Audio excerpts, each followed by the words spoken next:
Welcome to my YouTube channel. आइए दोस्तों, हम लोग पढ़ रहे हैं 10th और 12th क्लास की हिंदी। और आज आइए हिंदी के ग्रामर में हम लोग देख लेते हैं कि संधियां क्या होती हैं और इनका क्या प्रयोग होता है। तो फ्रेंड्स, आज हम लोग कवर करेंगे संधि वाला पार्ट। बच्चों, संधि जो है बहुत ज़्यादा इंपॉर्टेंट टॉपिक है आप लोगों के एग्जाम की दया दृष्टि से, क्योंकि एग्जाम में, प्रत्येक एग्जाम में एक या दो नंबर के तो पक्का क्वेश्चन आते हैं। इंटर में तो कम से कम 3 क्वेश्चन आते हैं संधियों से, और हाई स्कूल में 1 या 2 क्वेश्चन ऑब्जेक्टिव में आते हैं ओएमआर शीट में फिल करने के लिए। तो आइए फ्रेंड्स, देख लेते हैं कि संधि क्या है और कितनी संधियां हाई स्कूल के सिलेबस में दी गई हैं। तो बच्चों, जो पहली संधि दी गई है वो है गुण संधि। कौन सी संधि दी गई है? गुण संधि। अब इसके बारे में हम लोग पढ़ लेते हैं। कह रहा है, जब आ और आ यानी छोटा आ और बड़ा आ और ए के मेल से, यानी आ और ए के मेल से अन्य स्वर बनते हैं तो यह गुण संधि कहलाती है। अब कौन कौन से शब्द बन रहे हैं आइए ये देख लेते हैं। जैसे छोटा आ और छोटी ई मिलकर क्या बना देते हैं? ए बना देते हैं। छोटा आ और छोटो ऊ मिलकर क्या बना देते हैं? ओ बना देते हैं। आ और री मिलकर क्या बना देते हैं? अर बना देते हैं। तो इस तरीके से आइए कुछ एग्जाम्पल के द्वारा समझते हैं कि गुण संधि के कौन कौन से उदाहरण होते हैं, कौन कौन से एग्जाम्पल होते हैं। तो फ्रेंड्स, देख लेते हैं गुण संधि के कुछ महत्वपूर्ण एग्जाम्पल। तो फ्रेंड्स, क्या है? जैसे देवधन ईस बराबर देवेश। अब यहाँ पर क्या है? वाह के साथ में क्या है? छोटा आ है और ये ई है, तो आ और ई मिलकर क्या बना देते हैं? ए बना देते हैं। तो क्या हो जाता है? देवेश हो जाता है। वहीं पर महाधन इंद्र बराबर मिलकर क्या हो जाता है? महेंद्र हो जाता है। उसके बाद में काव्यधन इतर बराबर क्या हो जाता है? काव्येतर हो जाता है। फिर फ्रेंड्स, देख लेते हैं। जैसे शुभ धन इच्छा बराबर क्या हो जाता है? शुभेच्छा हो जाता है। अल्प धन इच्छा बराबर क्या हो जाता है? अल्पेच्छा हो जाता है। हित धन इच्छा बराबर क्या होता है बच्चों? हित धन इच्छा बराबर क्या होता है? हित इच्छा हो जाता है। स्वधन इच्छा बराबर क्या हो जाता है? स्वेच्छा हो जाता है। कहने का मतलब ये है फ्रेंड्स कि जैसे इसकी एक ट्रिक आप लोगों को हम बताते हैं। गुण संधि की एक ट्रिक है। क्या है ये ट्रिक? है ट्रिक ये है कि कोई भी शब्द यदि दिया है, कोई भी शब्द यदि दिया है, जैसे मान लेते हैं यहाँ पर दिया है रमेश।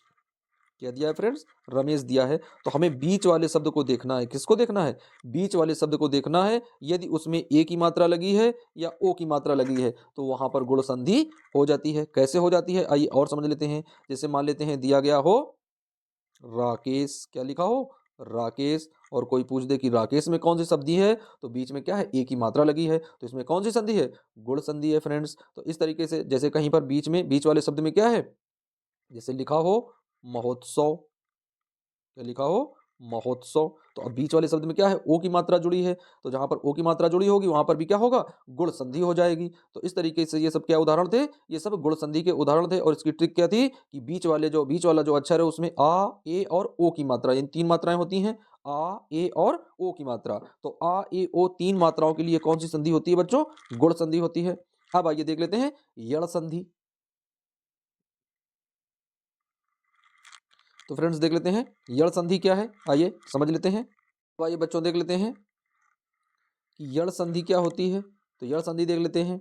जब दो जब दो शब्दों के मेल से ई ऊ री के बाद कोई और स्वर आता है तो ई को या, ऊ को वा और री को रा में बदल देते हैं या री को रा हो जाता है। इसे ही क्या बोलते हैं?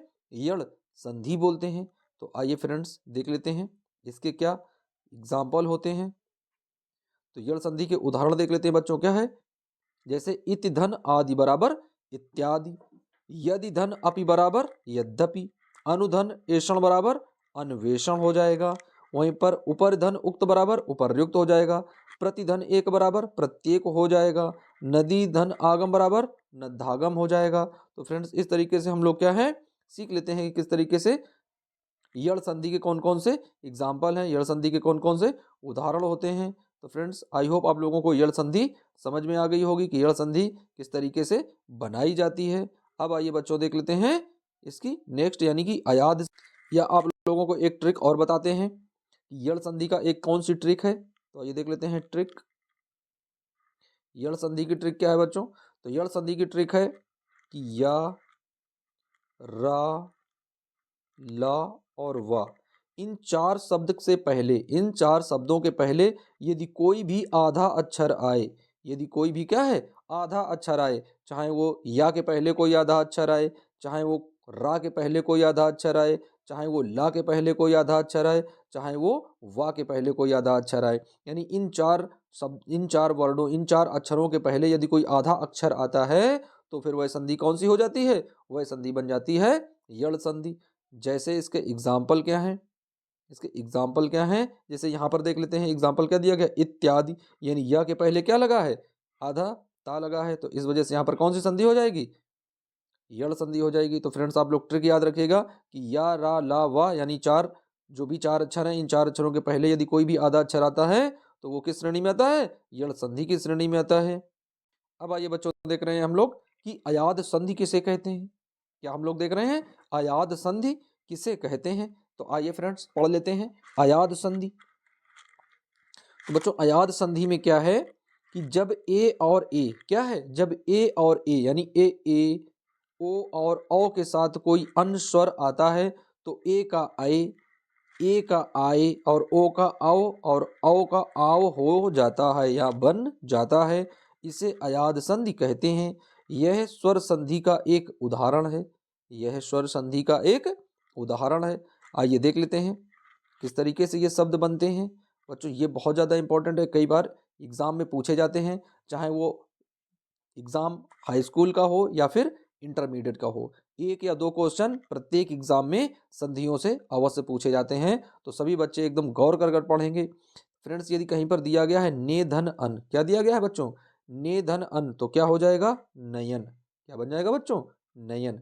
कहीं पर दिया गया है गए धन अक, क्या दिया गया फ्रेंड्स, गए धन अक, तो क्या बन जाएगा, गायक, क्या बनेगा बच्चों, गायक। फिर यदि कहीं पर दिया गया है पो धन अन, क्या है, पो धन अन, तो क्या हो जाएगा, पवन, क्या बन जाएगा बच्चों, पवन। फिर यदि कहीं पर दिया गया है पौधन अक, क्या है, पौधन अक, तो क्या बन जाएगा, पावक, क्या बन जाएगा बच्चों, पावक। अब आप लोगों को एक देते हैं और आप लोग बताएंगे कि क्या संधि विच्छेद होगा, क्या उस तरीके से संधि मिलकर दोनों बनेगी, जैसे पोधन अन है पवन है, उसी तरीके से आप लोग बताएंगे कि भोधन भोधन अन, क्या है बच्चों, भोधन अन। तो इसको आप लोग बताएंगे कि ये क्या बनेगा। और बच्चों आप लोगों ने आज संधियों के बारे में कवर किया, संधियां आप लोगों ने क्लियर की, इसमें कौन कौन सी संधि आज हम लोगों ने पढ़ी, पहली पढ़ी हम लोगों ने गुण संधि, उसके बाद में पढ़ी यड़ संधि और फिर पढ़ी हम लोगों ने अयाद संधि। तो आप लोगों के सिलेबस में केवल 3 संधियां ही दी गई हैं, तो हम लोग 3 संधियों के बारे में अच्छे से पढ़ चुके हैं। बच्चों वीडियो में बने रहिए अंत तक, और यदि वीडियो आप लोगों को अच्छा लगे तो एक बार वीडियो को लाइक कर दें। बने रहिए बच्चों, मिलते हैं किसी नेक्स्ट वीडियो में नेक्स्ट दिन, जब तक के लिए बच्चों जय हिंद, वंदे मातरम।